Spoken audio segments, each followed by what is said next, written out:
Bonjour à tous, je vous retrouve aujourd'hui pour un nouveau tutoriel sur le 360, donc un tour complet avec votre corde à sauter.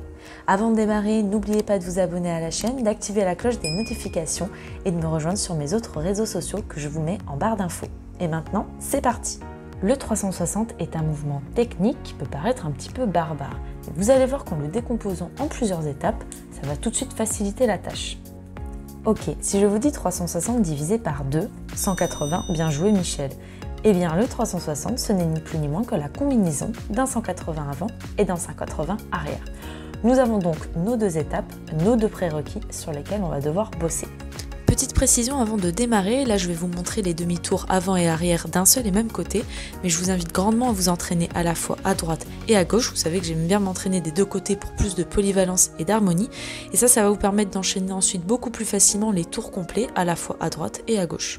Alors pour le demi-tour avant, effectuez quelques pas basiques pour démarrer, puis vous allez ramener vos deux mains vers un seul et même côté, donc votre corde va pointer vers le sol, puis vous allez tourner votre corde du même côté à 180 degrés, et dans un même temps ramener la corde au-dessus de votre tête pour finir par des sauts arrière.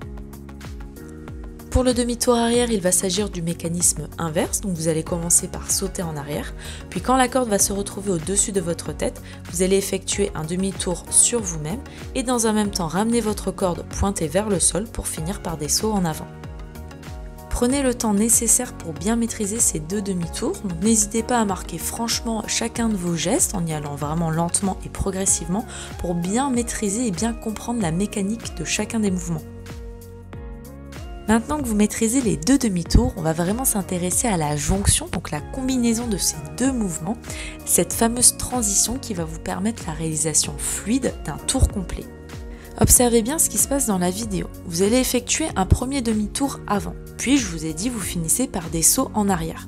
Et bien là ce qui va se passer, c'est que vous allez devoir effectuer un seul saut arrière, puis quand va venir le deuxième saut, donc la corde va commencer à basculer derrière votre tête, c'est là qu'il va falloir en fait stopper ce mouvement avant que la corde ne bascule derrière vous pour la forcer à aller pointer vers le sol, vers le même côté vers lequel vous avez déjà effectué votre premier demi-tour, et c'est ça qui va vous permettre en fait de forcer la suite du mouvement. Donc finalement si on fait un petit récap, vous allez effectuer un premier demi-tour avant. À la fin de celui-ci, vous allez effectuer un premier saut arrière, puis la moitié d'un deuxième, à savoir quand la corde se retrouve au-dessus de votre tête, vous n'allez pas jusqu'au bout de ce deuxième saut arrière et vous la forcez à pointer vers le sol pour enchaîner avec votre demi-tour arrière. Et là, vous aurez effectué un tour complet. Donc finalement, si vous remarquez bien, une fois que la corde est au-dessus de votre tête et que là, vous la forcez à aller pointer vers le sol, en fait, vous avez démarré votre demi-tour arrière. Et c'est là vraiment que réside la clé, j'ai envie de dire, de tout ce mouvement et de cette transition. C'est simplement comprendre qu'à la fin de votre demi-tour avant, lorsque vous effectuez un premier saut arrière, il va falloir vraiment, hop, ok, je ne continue pas ces sauts arrière et je force ma corde à aller sur le côté pour enchaîner avec un demi-tour arrière. Si vous comprenez ce petit point clé, vous avez compris vraiment tout le mouvement et vous allez voir que ça va être beaucoup plus facile et beaucoup plus fluide. Alors après, bien sûr, je vous invite vraiment à vous entraîner lentement et progressivement en marquant vraiment vos pas, vos gestes, vos mouvements pour vraiment comprendre la mécanique et intégrer tout ça. Et vous allez voir qu'ensuite, ça va vraiment devenir un automatisme. Et petit à petit, quand vous aurez compris vraiment cette transition, la combinaison des deux mouvements, vous allez voir que ça va être de plus en plus fluide, vous allez pouvoir augmenter la cadence, augmenter le rythme, être de plus en plus à l'aise et pouvoir enchaîner comme ça des 360 à tort larigot.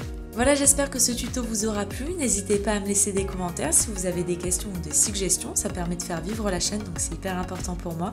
D'ailleurs, je tenais à vous remercier qu'on a à présent 4000 et 4000 c'est énorme, donc merci pour votre présence. N'oubliez pas que c'est en vous entraînant encore et encore que vous réussirez à parfaire les mouvements. Sur ce, je vous souhaite à tous un excellent entraînement. Prenez soin de vous et portez-vous bien. Ciao!